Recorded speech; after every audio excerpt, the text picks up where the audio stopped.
왜냐하면 저는 길치고 몸치고 운치입니다. 3대 조건을 다 가지고 있는데 특히나 길을 갈 때는 예전에 이종표를 가지고 길 잘 찾았는데 요즘 더군다나 내비가 없이는 어느 곳에도 갈 수가 없더라고요.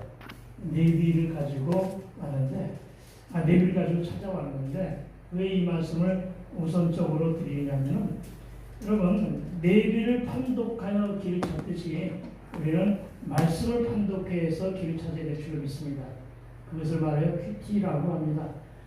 지난 주간에는 월요일 날은 창녕, 경남 창녕이라고 하는 곳에서 이 본문 말씀을 가지고 말씀을 증거했어요. 증거했을 때 조금 길었어요.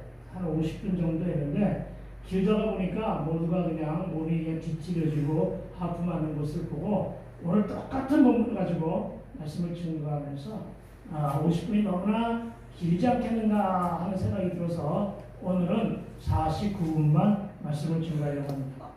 49분 딱 되면은 여러분의 눈 마음이 어떻게 돌아가냐에 따라 가지고 말씀을 끊도록 하겠습니다. 되겠죠? 잠깐 기도하고 시작합니다. 하나님 아버지, 이제 말씀을 듣고자 원합니다. 참으로 무한한 은사와 사명을 주셔서 찬양을 저렇게 뜨겁게 부르는 우리 김종국 목사님, 귀한 목사님 보내주셔서 은혜 있게 하시고 은혜를 끼쳐주시고 우리 마음에 활짝 열려 싸움에 주여 이제 말씀하여 주시옵소서. 말씀을 듣겠나이다. 우리 모두가 귀 있는 자가 되기를 소망합니다. 우리 귀를 열어 주시옵소서. 성령의 교회들에 전하는 말씀으로 증거될 수 있도록 주여 이 종에게 먼저 은혜를 부어 주시옵소서. 우리 목사님들과 성도님들 위에도 성령의 기름 부으심으로 말미암아 기도할 때 성령의 불들이 다 그 심령 가운데 불같이 임할 수 있도록 주여 역사하여 주시옵소서. 감사를 드렸고 우리 주님 예수님 그리스도 이름으로 거룩하신 이름으로 기도하였사옵나이다. 아멘. 할렐루야. 참으로 저는 매 성회마다 갈급함과 간절함으로 기도합니다.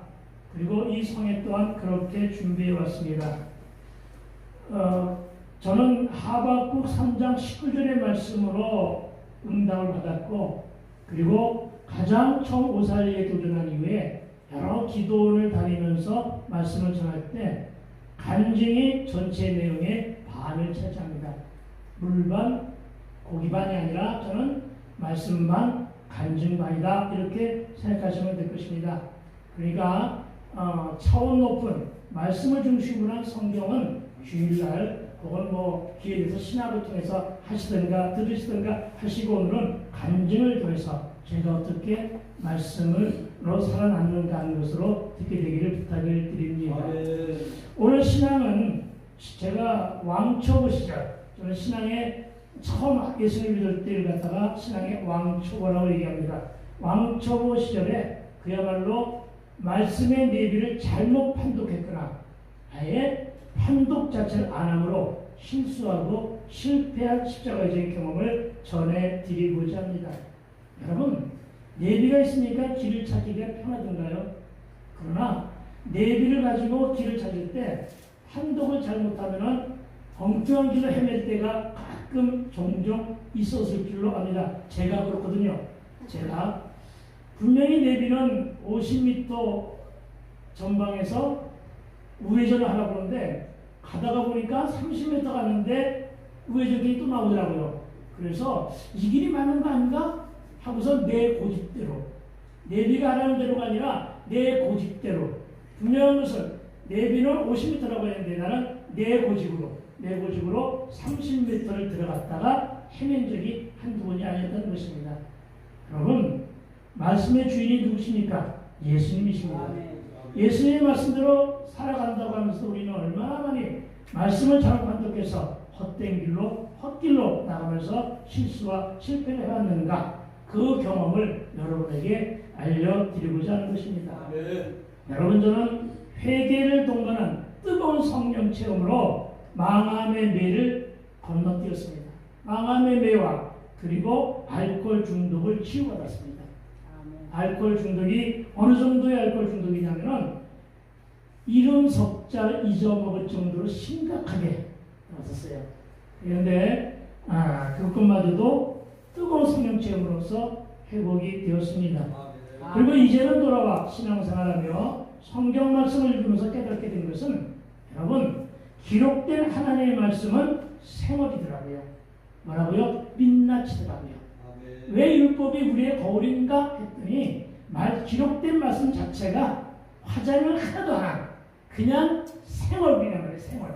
그냥 민낯이란 말이에요. 그냥 민낯이었던 것을 깨닫게 됩니다. 그리고 나는 누구냐? 나는 화장한 자더라고요.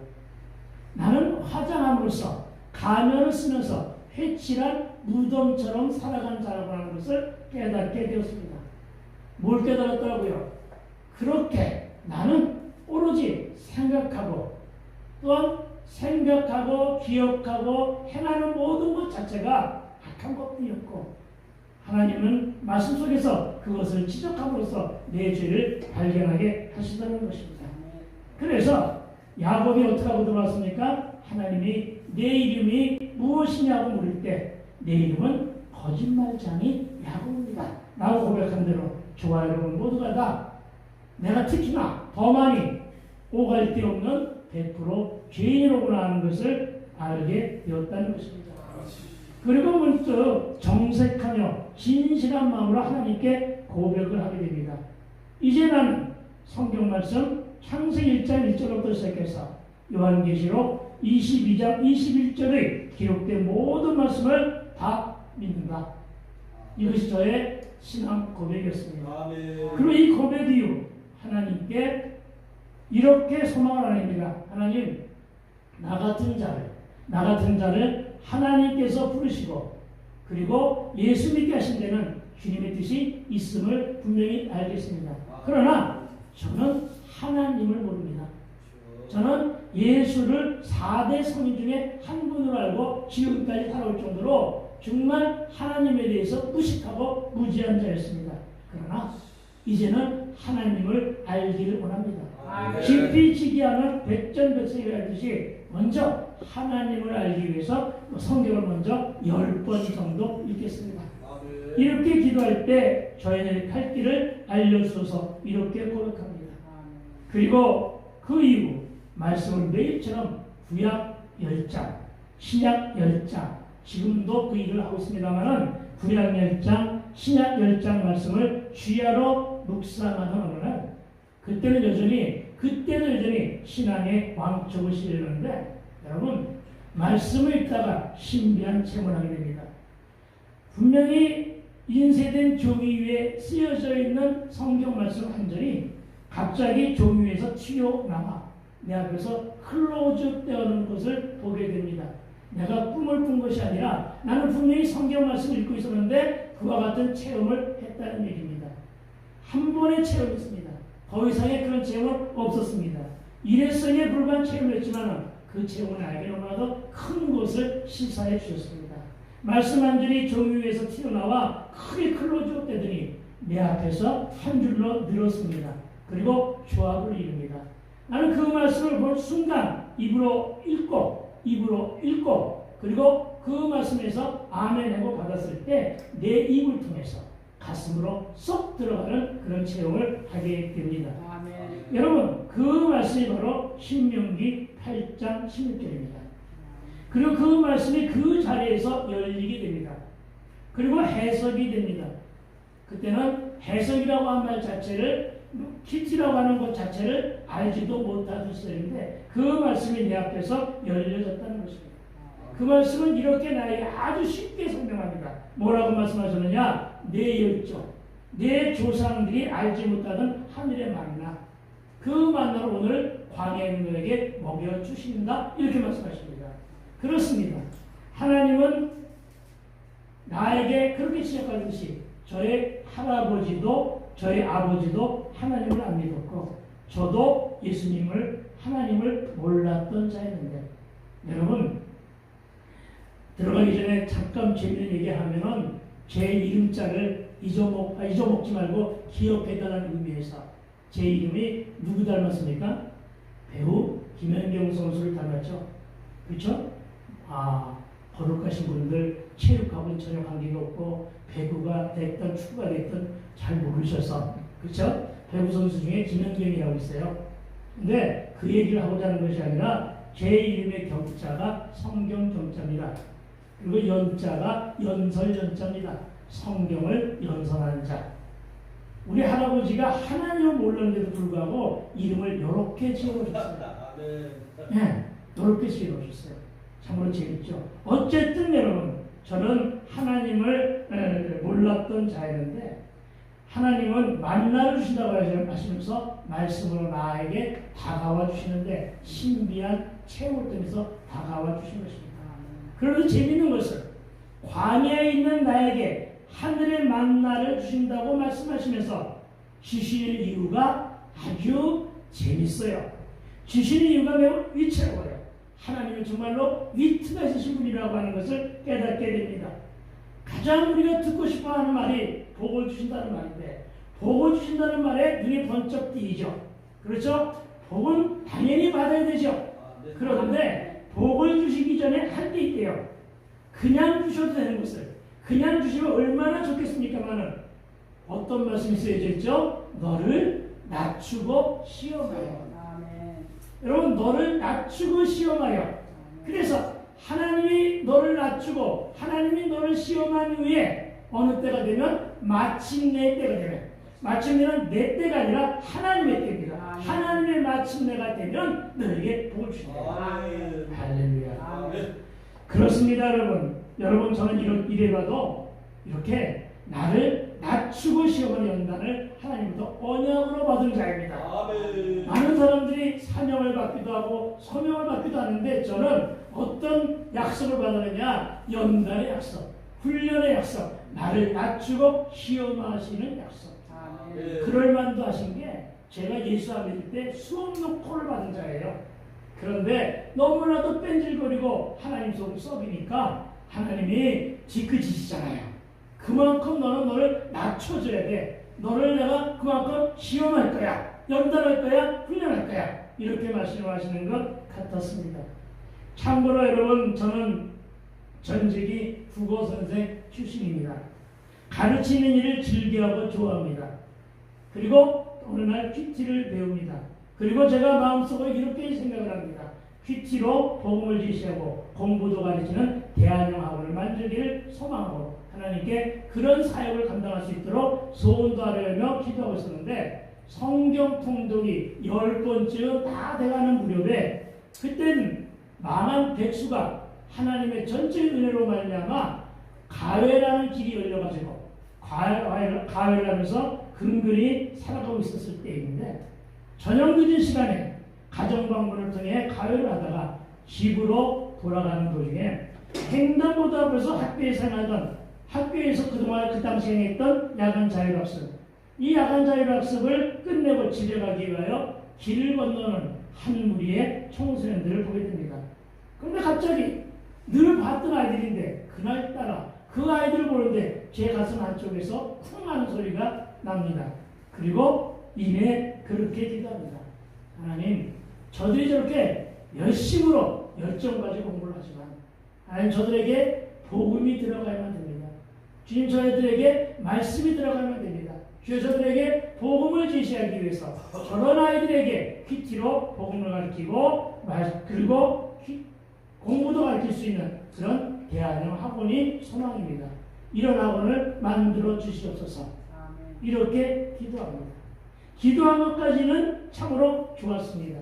그런데 그 어떤 길도 열리지 않았습니다. 여러분 그래서 저는 열심히 어떻게 했어야 될까요? 기다려야 했습니다. 마침내라고 하는 것을 알았어야 되는 거예요. 그래서 기다렸어야 했습니다. 그러나 여러분 저는 인내할 줄도 몰랐고 기도할 줄도 몰랐고 말씀의 판독을 어떻게 하는지도 몰랐기 때문에 알기는 너무나 잘 알죠.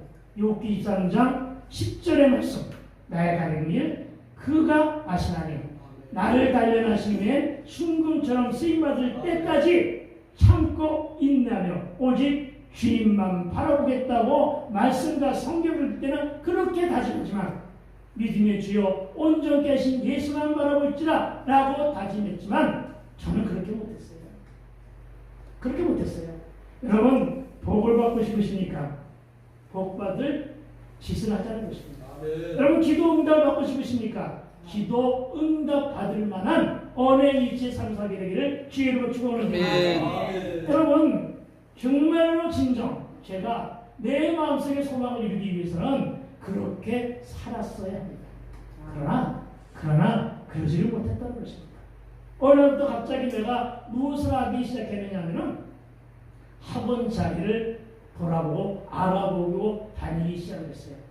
어디가 어느 곳에 학원을 차리면 좋겠는가 하는 걸 찾아오며 다니기 시작했다고요. 그리고는 사람들에게 물어봤습니다. 지금 내가 이런 생각으로 학원을 차리려고 하는데 어떻게 생각해? 시장조사 겸 그렇게 물어봤습니다. 그런데 의외로 반대가 심했습니다. 하지 말라는 겁니다. 지금은 학원을 차릴 때가 아니다. 너 세상 돌아가는 거 그렇게 몰라? 그러면서 나한테 완전히 심지어는 저주까지 하면서 반대하는 자들도 있었습니다. 예수 믿는 사람도 그랬고 예수 안 믿는 사람도 그랬고 철저하게 반대를 했습니다. 그러나 저에게는 영적인 멘토가 없었던 탓도 있지만 아마도 저에게 영적인 멘토가 있었다 할지라도 저는 포기하지 않았을 것입니다. 왜? 내 고집이 너무나 완강했기 때문에 내 교만이 너무나 정말 충만했기 때문에 그리고 나의 완악함과 나의 강팍함이 오히려 저들 충고하는 저들을 욕하며 저들과 삐져서 돌이키지언정 저는 순복하지 않았어요. 그리고는 언행일치가 아닌 언행불일치의 삶을 살게 됩니다. 그렇습니다, 여러분. 그러나 그렇게 해서 논술학원을 차렸는데 그만 그 일이 패착이 되었고 나 스스로가 광야의 연단과 낮추고 시험하게 시겠다는 훈련 속으로 뚜벅뚜벅 걸어 들어가는 오류를 범하게 된 것입니다. 우선 먼저 그 시기가 왜 학원을 차려서는 안 되는 시기였을까요? 여러분 그때가 바로 2002년입니다. 2002년이라고 하면 여러분 뭐가 생각합니까? 축구. 한국 축구에 힐러리가 아니라 누구? 갑자기 축구 감독. 히든크가 와가지고 우리가 축구를 맡아가지고 한국 축구의 4강의 신화를 쓴 2002년 월드컵 축제 기간이었습니다. 여러분 기억하실지 모르지만은 이 시기에는 학원을 시작해서는 안 되는 게 뻔했습니다. 왜냐하면 온 나라가 이 축구의 광풍에, 그건 열풍이 아니었어요. 축구의 광풍에 휩싸이기 시작했던 때입니다. 거리마다 응원의 열풍이었고 온 나라가 떠들썩했고 직장이나 일터나 공장에서 일을 안 했습니다. 기계가 돌아가다 멈췄습니다. 어느 앞으로 지나갔다고요? 사무실에 있는 축구 중계 앞으로 나갔다는 얘기죠. 그때 당시에 제가 기억하는 것은 교회마저도 예배가 끝나자마자 대형 스크린에 뭘 틀어줬다고요? 파워포인트를 통해서 축구 중계를 틀어주는 것으로 저는 기억하고 있습니다. 학교가 공부를 안 합니다. 안 가르칩니다. 왜? 아이들이 전부 다 축구 보러 나가거나 축구 보러 가거나 아니면은 축구 중계보다 축구 앞에 너무 들떴어요. 다 들떴어요. 마치 2002년이 지나면 우리나라가 확실하게 뭔가 일 안 해도 살만하고 먹고 살만하게끔 대출로만 착각들을 했습니다. 고등학교 3학년이나 제가 재유생을 주로 가르쳤는데 재유생들마저도 학원을 안 오고 공부를 안 했어요. 네? 여러분 그 결과 그 해에 대학을 들어간 아이들의 학력 수준이 매우 하위급 낮아졌다는 것 그런 것이 있었던 때인데 어쨌든 여러분 다 이렇게 들떠가지고 나누는 데가 축구가 아닌데 입시생들께서도 공부를 안 하고 축구에만 광고를 하고 있었는데 그때 학원을 열었으니 완전히 미쳤죠. 그렇죠? 완전히 정신이 나갔죠. 여러분 어떻게 됐을까요? 학원을 찾는 일이 없으니 수입이 없는 거죠. 열심으로 가외 가서 번 돈 학원의 운영비는 됐지만 그것이 여러분 그것을 충분하지가 못한 거예요. 어느 날서부터 월세 달라고 하죠. 전기세 밀렸다고 하죠. 전화요금 내지 못하죠. 네. 이런 삼중고에 시달리기 시작을 합니다. 누가 와야 월세를 낼 거 아니에요. 누가 와야 전기세를 낼 거 아니에요. 그렇죠? 이런 어려움을 겪게 합니다. 이것을 타개하기 위해서 아는 건 있어가지고 기도하기 시작합니다. 새벽에 기도했고 길을 걸을 때도 기도합니다. 운전할 때도 기도합니다. 기도를 선용하며 기도했지만 하나님은 침묵하셨습니다. 어떤 말씀도 저에게 주시지 않았습니다.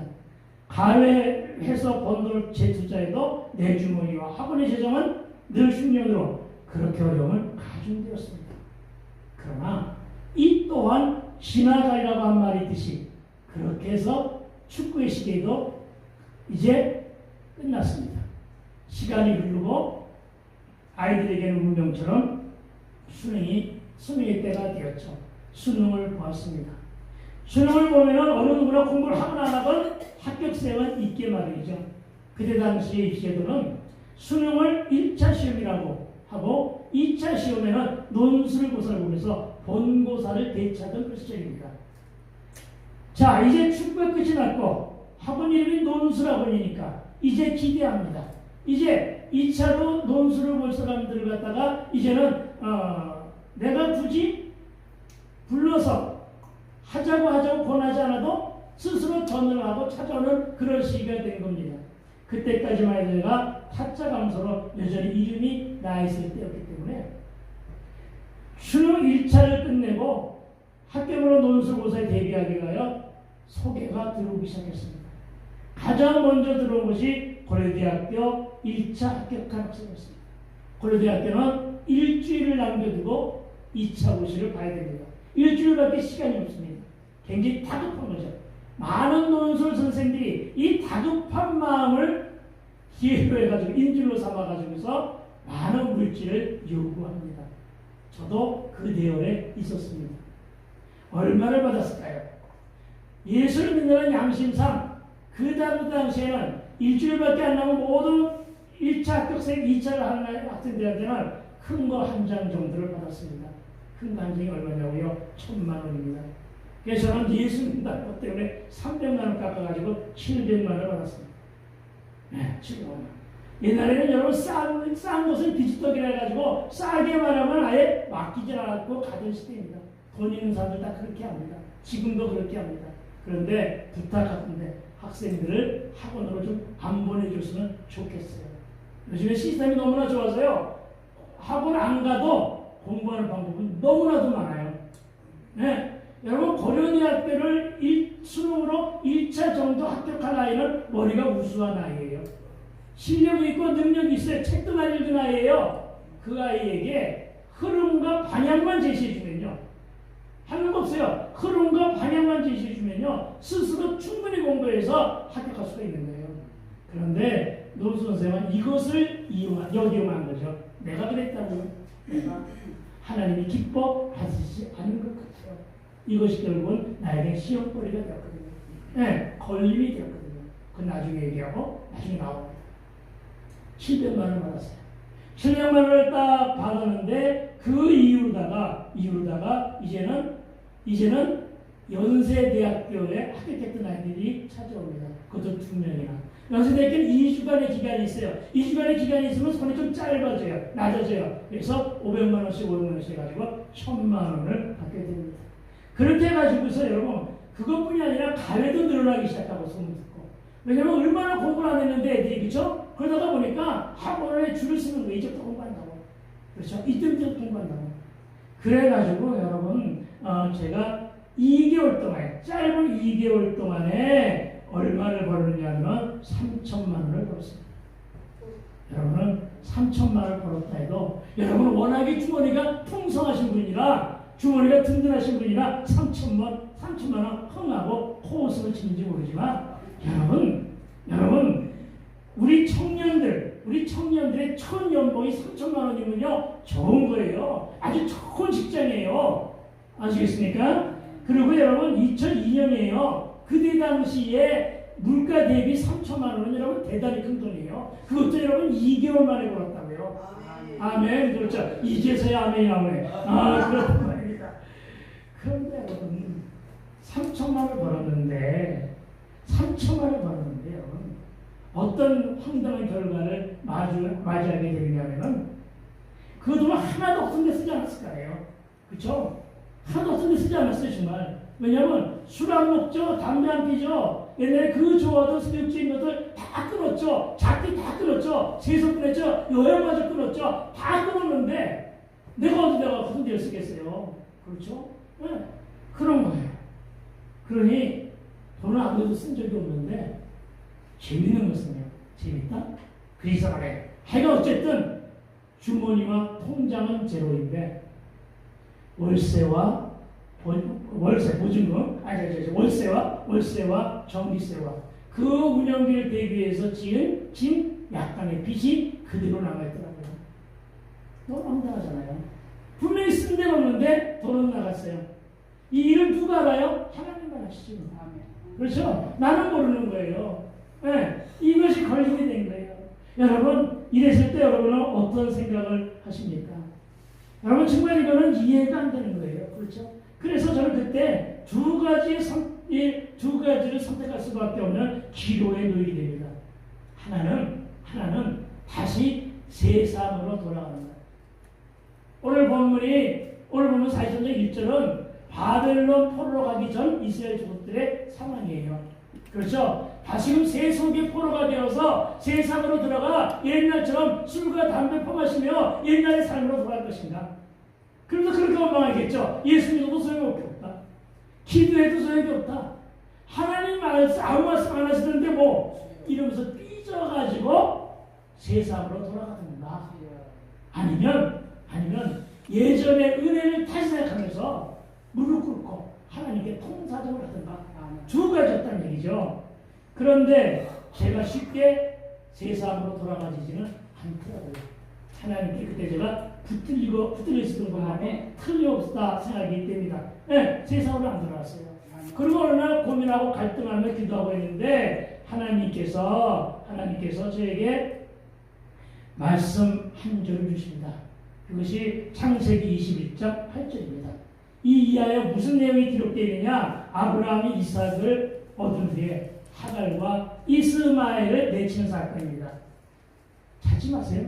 집에서 쫓겨나 광야를 헤매다 하갈과 이스마엘 모자가 심각한 갈증과 목마름으로 이제 죽기를 하나고 아들은 저 앞에 그리고 나는 한마장 뒤에서 어미 하갈은 아버지 하나님께 죽기를 각오하고 기도합니다. 다 아는 내용이잖아요.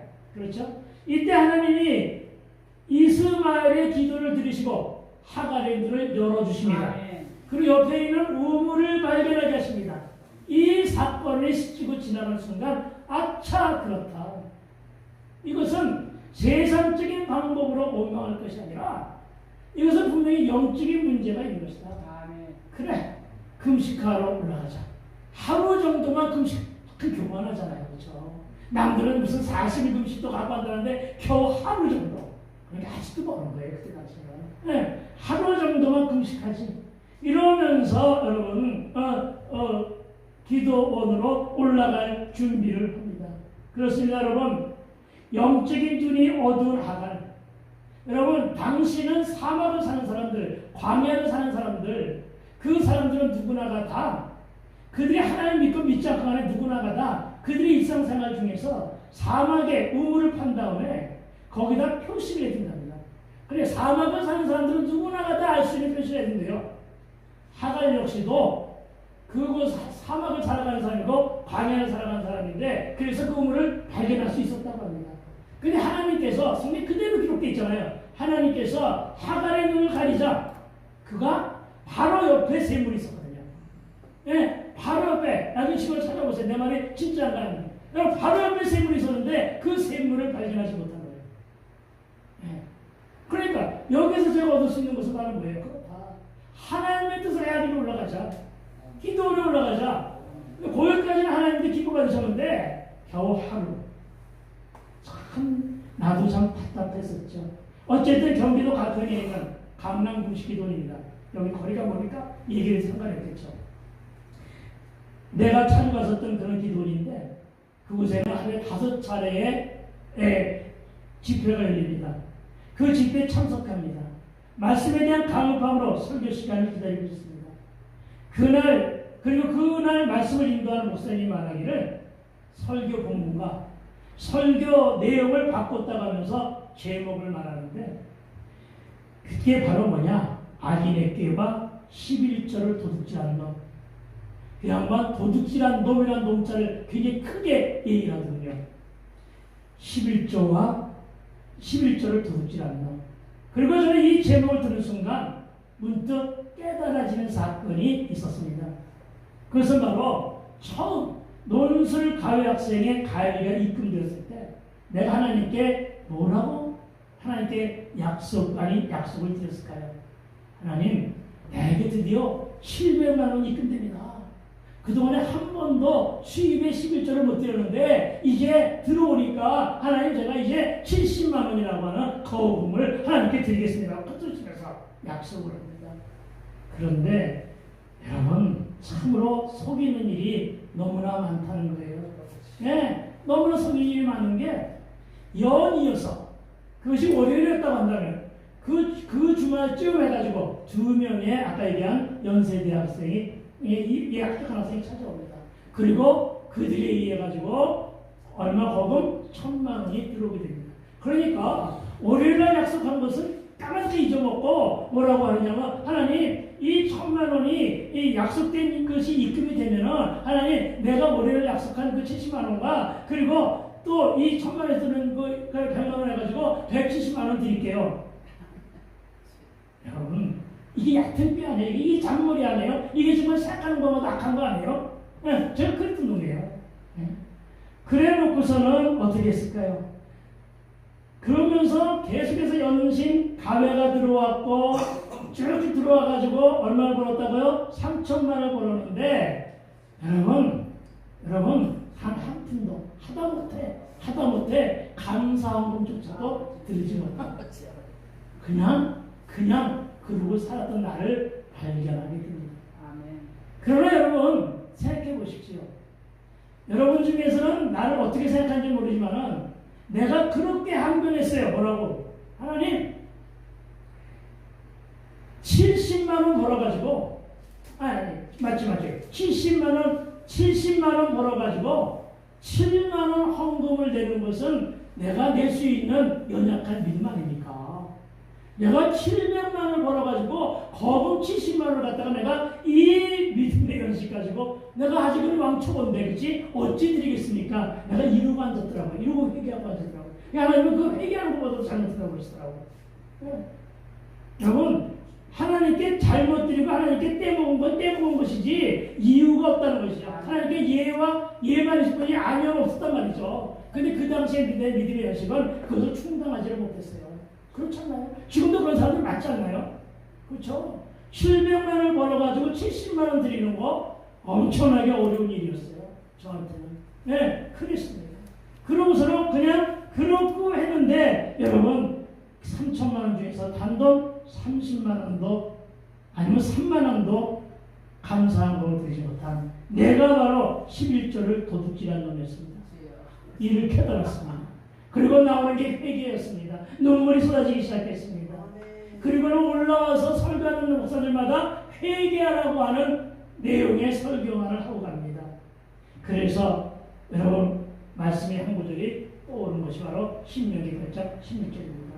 낮추고 시험하여 복을 주신다고 했는데 저는 뭐만 받았다고요? 복만 받았고 낮추고 시험하는 하나님의 그 과정 속에 나는 조금 더 껴들 생각을 못하고 있었던 거죠. 복을 받으려면 복 받을 짓을 해라. 제발 말씀을 받았으면 언행일치를 좀 해라. 말씀을 판독하고 좋은 말씀이다, 은혜 받은 말씀이다 하고 그냥 집으로 들어가지 말고 은혜를 받았으면 받은 은혜대로 살아라. 그 말씀이 바로 그날 주시는 말씀이었어요. 그래서 하루 금식하는 것을 이제는 하나님이 끝할 때까지 금식하겠나이다. 그리고 하나님이 하산하라고 할 때까지 그냥 앉아서 말씀과 기도로 생활하겠나이다. 어차피 빈 털털이 올라왔고 어차피 금식하고 앉아있는데 하나님 그러면서 제가 내 교만을 회개하기 시작했다. 하나님이 저에게 처음으로 주신 말씀이 이사야 41장 10절의 말씀으로 위로와 힘을 주십니다. 그 말씀이 뭐라고 했다고요? 두려워하지 말라. 내가 얼마나 두려워했겠습니까? 그렇죠? 근데 하나님은 두려워하지 말라고 합니다. 그래서 뭐라고 말씀하시냐면 내가 너와 함께하리라. 현실에 대해서 놀라지 마라. 바벨론이 강하고 세상이 강해도 너는 놀라지 말라. 네가 당한 형편과 처지를 향해서 너는 놀라지 마라. 환경을 보고 놀라지 마라. 그건 본질이 아니다. 그건 허상이다. 놀라지 말라. 나는 네 하나님이 되리라. 내가 너를 굳세게 하리라. 참으로 너를 도와주리라. 아멘. 여러분, 내가 너를 도와주리라. 아멘. 눈물이 쏟아지지 않을 수가 없잖아요. 눈물을 흘리게 됩니다. 참으로 나의 의로운 오른손으로 너를 붙들라. 아멘. 하나님 나를 붙들어 주시겠다고 합니다. 아멘. 여러분, 내가 다시 말했지만 하나님은 내가 너와 함께 할 것이니 놀라지 말라고 위로하시며 나는 네 하나님이 될 것이고 내가 너를 굳세게 할 것이고 너의 나의 오른손을 의로운 오른손으로 너를 붙들리라. 아멘. 그리고 또 나는 네 하나님이 되리라. 내가 너를 굳세게 하리라. 할렐루야. 하신 말씀과 참으로를 도와주리라 하신 말씀에 나는 사로잡힙니다. 그리고 금식기간을 늘립니다. 그리고는 금식기간이 3주 되고 그리고 금식과 보호식과 함께 약 2달간 기도원에 머물러 있다가 기도원에서 하산하며 4살 연장에 내려옵니다. 내려올 때 너무나 기뻤습니다. 성령 충만했습니다. 이제 뭔가 하면 다 이루어질 것 같습니다. 그랬습니다. 그렇게 내려왔습니다. 그렇게 내려왔는데 그걸로 끝이면 내가 간증이 끝이잖아요. 그렇죠? 근데 아니에요. 아직도 간증할 끝이 있어요. 내려와서 닥친 현실은 바로 말미암아 너무나도 황당한 사건이 나를 기다리고 있었습니다. 그 당시는요, 학원이고 집이었어요. 집이 학원이었고요. 네, 그때 나 혼자서 그렇게 혼자서 이렇게 연단을 받고 있을 텐데요. 내가 사용하던 식기들이 건물 밖으로 옮겨지고 그렇잖아요. 말도 없이 가가지고 40일이 넘도록 2달이 다 돼가도록 소식이 없으니 당연하겠죠. 난 집주인용 안 해요. 그때 그것도 봐준 것도 어딘데 보신 건 다 까먹었죠. 밀린 거 많죠. 그러니까 내 집만 고스란히 밖으로 옮겨지고 그리고는 건물 앞에 임대라고 써줘요. 네, 임대라고. 연락도 할 수가 없었어요. 왜? 연락하면 밀린 거 다 물어내놓고 짐 가지고 가라고 할까봐. 그래가지고 거기 있는 거 주섬주섬 해가지고 내 유일한 발을 발이 승용차에다가 필요한 것만 싣고 주행을 칩니다. 여러분, 나쁜 짓을 하고 도망갈 때 발이 오금이 저린다고 하잖아요. 차를 타고 도망가는데 왜 이렇게 오금이 저려요? 그렇게 오금이 저릴 수가 없어요. 어쨌든 여러분 저는 이렇게 다시금 발가벗기죄로 쫓겨났고 여러분 저는 갈 것이 없게 된 조금 전까지의 뜨거운 성령 체험, 기도원에서의 그 뜨거운 은혜 간 곳이 없었습니다. 그래서 차를 몰고 88 올림픽대로를 들었습니다. 달리다가 보니까 올림픽대로였어요. 한강변에. 갈 것이 없었잖아요. 노연수 기간도 끝이 났잖아요. 학원은 그렇게 해서 문을 닫았잖아요. 또다시 가외 자리를 수소문하려고 했지만 그때 당시 내 마음은 아무것도 생각하기 싫네요. 왜냐? 머리가 백지 상태였으니까. 그냥 차를 몰고 올림픽대로 도로 위를 올라가 달리다가 예전에 추억이 있던 강남의 유원지라고 하는 것은요, 예전에 젊은이들이 많은 데이트 장소였고 아베크족들의 정말 연애 장소가 바로 그런 곳입니다. 그곳에 차를 세워놓고 출렁이는 강물을 하늘 쳐다보고 있으니까 내 인생이 참으로 더덥고 한심하고 가렸습니다.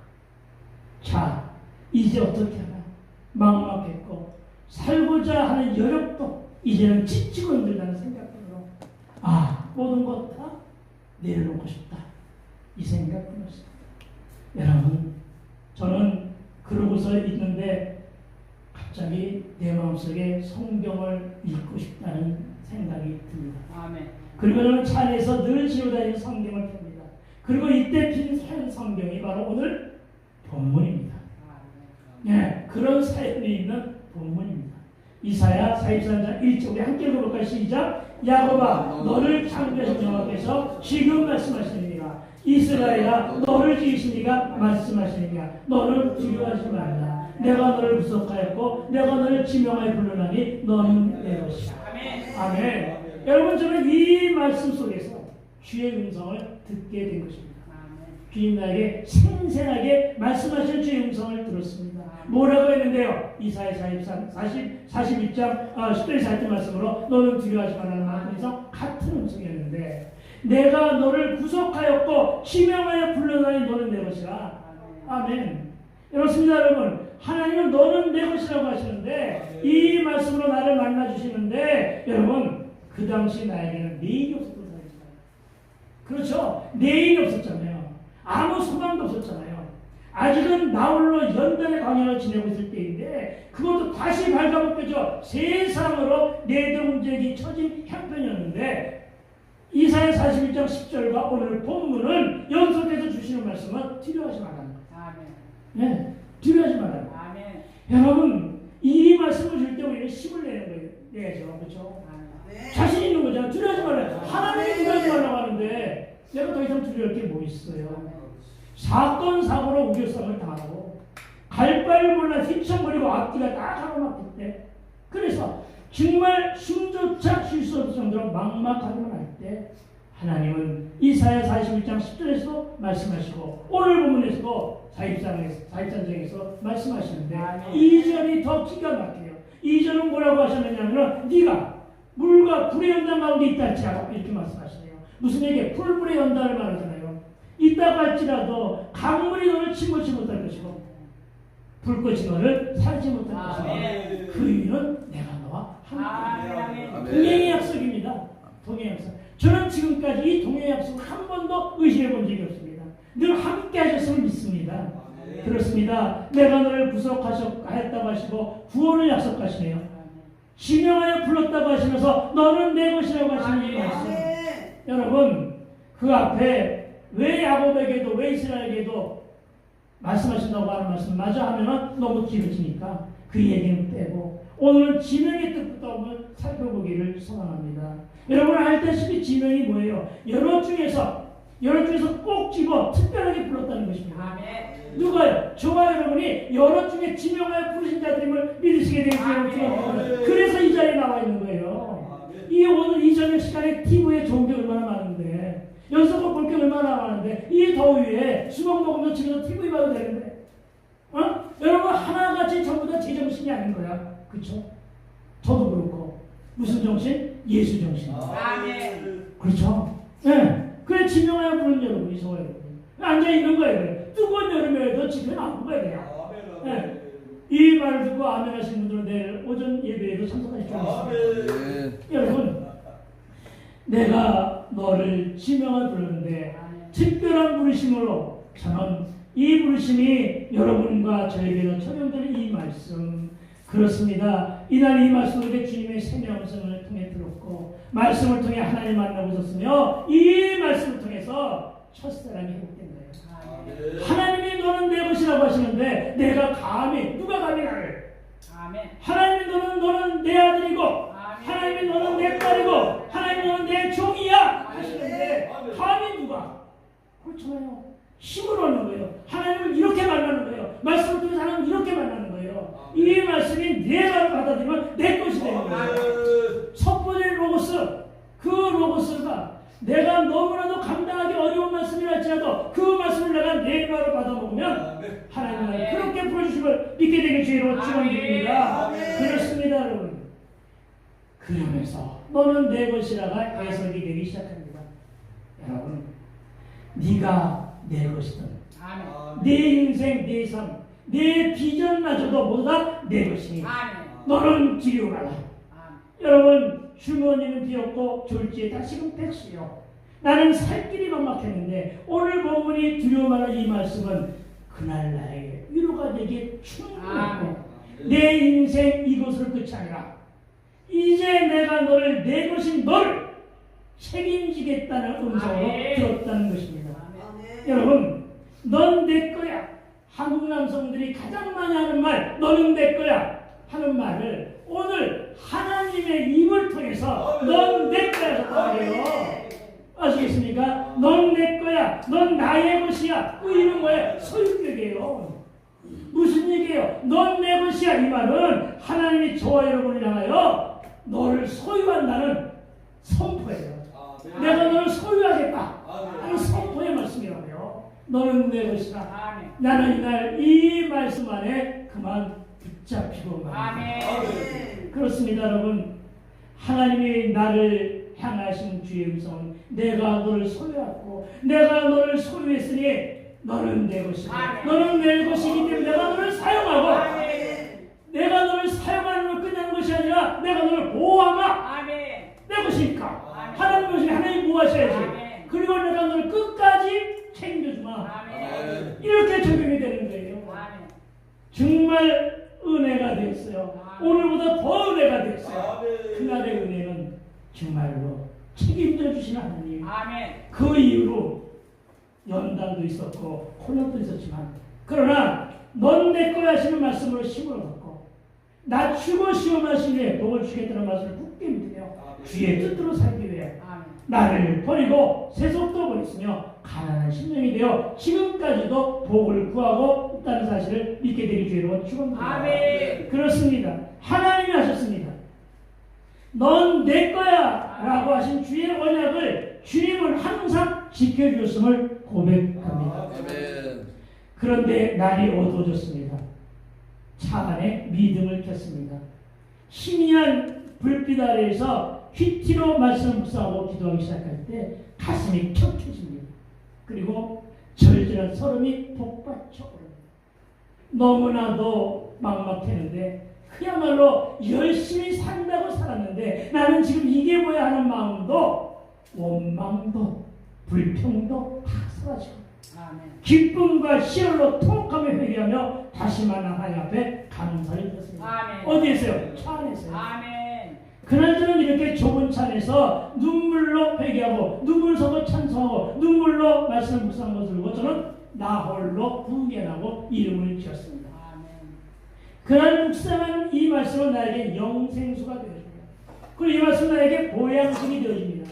내가 다시금 새 생명으로 덮여지는 그야말로 나 다시 나를 살리신 광야의 보양식이요 내 영의 치료됐고 나의 영적인 물리 치료하는데 그만큼 도움이 되는 말씀이었어요.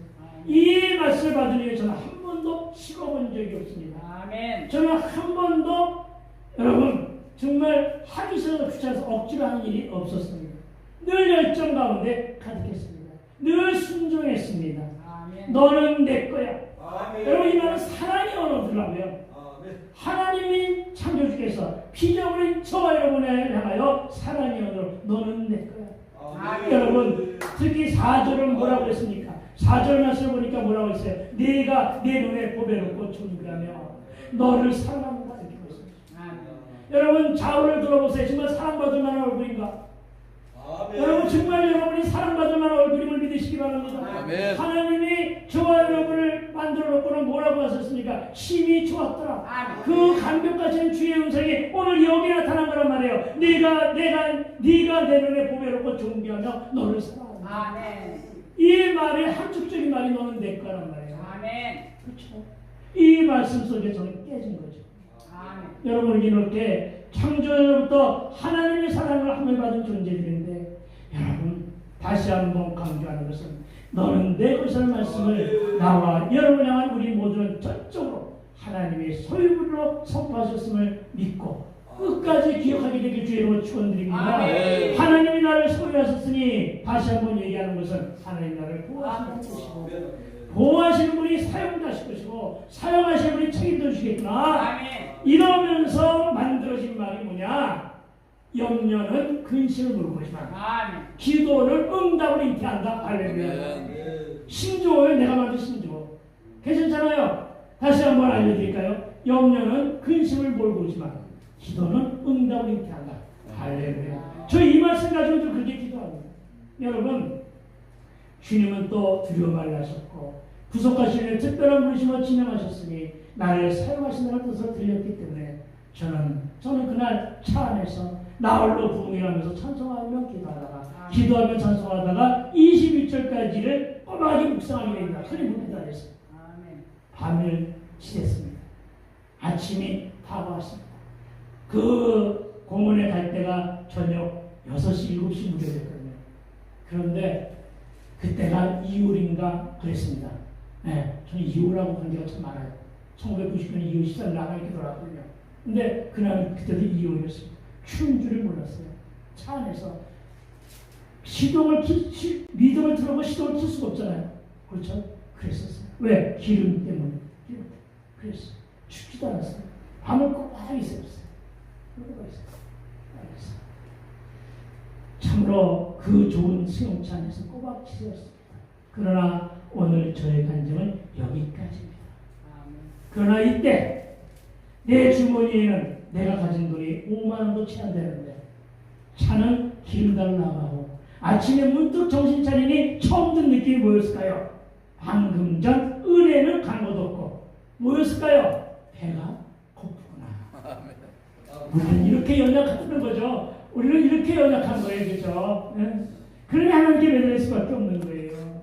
그날이 오늘날까지 하나님은 나를 파란만장한 삶으로 부르시겠지만 이렇게 건강한 몸으로 그러나 고난과 연단과 고난은 예수 믿기 전보다 더 많은 어려움으로 내게 주셨지만 그래도 한 번도 굶기지 않으시고 해진 옷을 입게도 하지 않으시고 목사로 품사로 두 손잡아 이끌어주셨다는 내 연식이 어느 정도로 심정이 되는지는 모르겠지만 여러분 저는 8절을 향하여 지금 가고 있는 중입니다.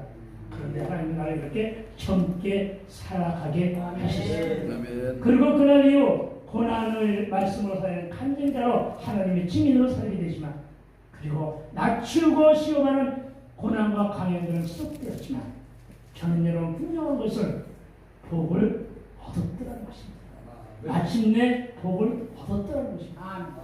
아침내 얻은 복이 무슨 복이죠?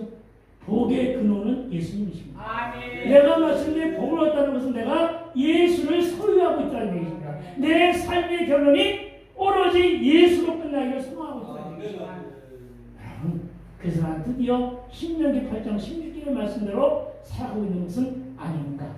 다른 사람들은 나보고 착각이라고 하지만 그래도 좋아요. 나는 그렇게 살고 있습니다. 무슨 정신으로? 예수에 미친 맨정신이 아니라 예수 정신으로 그렇게 살아가고 있습니다. 여러분 오늘 말씀이 참으로 여러분에게 어떻게 들린지는 모르겠지만 참으로 이 시간에 우리가 잠시 동안 기도하기를 소망하는데 우리 다른 말씀 다 기억해야 되지만 특히 우리가 기억해야 될 말씀은 넌 내 거야. 내게 다가와 나를 다시금 만나달라고 기도하시는 그런 하나님이 이곳에 분명 임재하고 있사오니 주여 이 밤에새 기도니 그와 같은 기도니 되게 하여 주시옵소서. 그리고 이승우 우리 원장님을 위해서 기도해 주시고 그리고 저와 여러분을 위해서 소망을 위해서 기도하시는 것은 물론이고 대경 부흥사회부회와 회장님과 오늘 수고하신 김종국 목사님을 위해서도 이 시간에 그렇게 우리가 기도하기를 소망합니다. 찬송한 좀 부르고 우리 주여 삼천하고 뜨겁게 한번 부르게 되기를 소망합니다.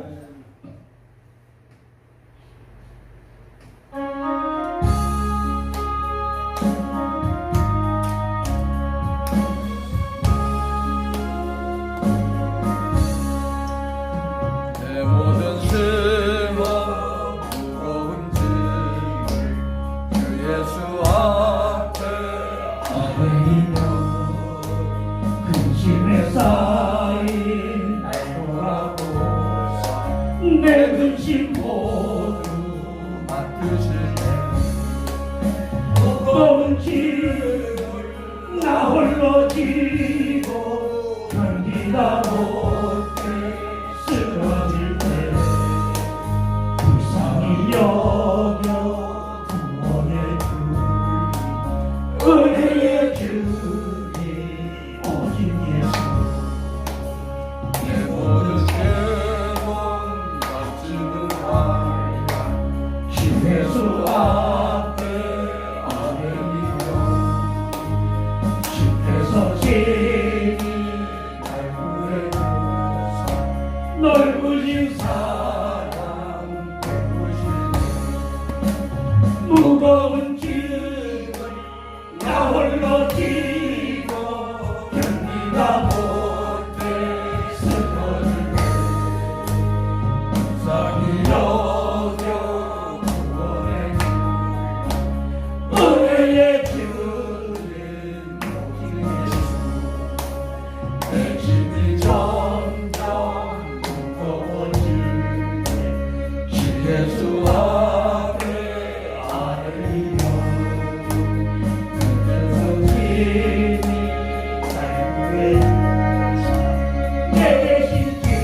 홀로 지고 견딜라고 깨수는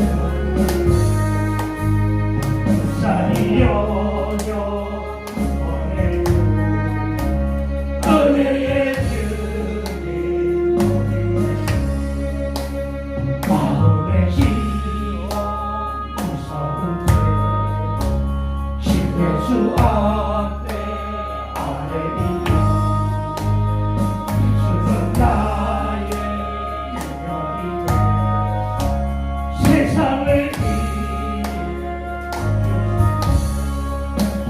무거운 짐을 나 홀로 지고 견디다 못해 쓰러질 때 불쌍히 여겨 은혜의 주님 이 시간 우리 주여 상상하고 기도합니다. 주신 말씀 생각하고 너는 내 것이라고 하신 말씀 기억하고 우리의 첫사랑 회복되고 우리의 눈물이 회복되고 우리의 십자가 회복되며 그리고 우리의 사역들이 회복되게 해달라고 이 시간에 주여 상상하고 기도합니다. 주여 주여 주여 오늘 아버지 아버지 정말 감사합니다. 오늘 우리가 듣고 잠시도 너는 내 것이라고 하신 아버지 너는 내 것이라고 하신 아버지 하나님 내가 너와 함께 하신 것이 너를 치료받는 것이 아버지 너는 나의 소유물이니 내가 너를 소유하고 내가 너를 책임지고 내가 너를 사랑하며 내가 너를 구원하며 너를 사용하겠다고 하시는 내 영광을 오늘도 떠나는 믿어 주여 사용하여 주시옵소서 주여 사용하여 주옵소서 주여 우리 모두를 사용하여 주시옵소서 주여 주님을 사용하시는 아버지 우리의 삶이 열리게 없어서 주여 우리의 삶이 열리게 하여 주시옵소서 거룩한 부분을 소망합니다. 하나님 정말 이분의 거룩한 부분을 소망합니다. 우리의 삶이 그리스도 우리의 삶이 열려져서 이제 거룩한 부분을 다시 한번 우리의 눈으로 보기를 원합니다.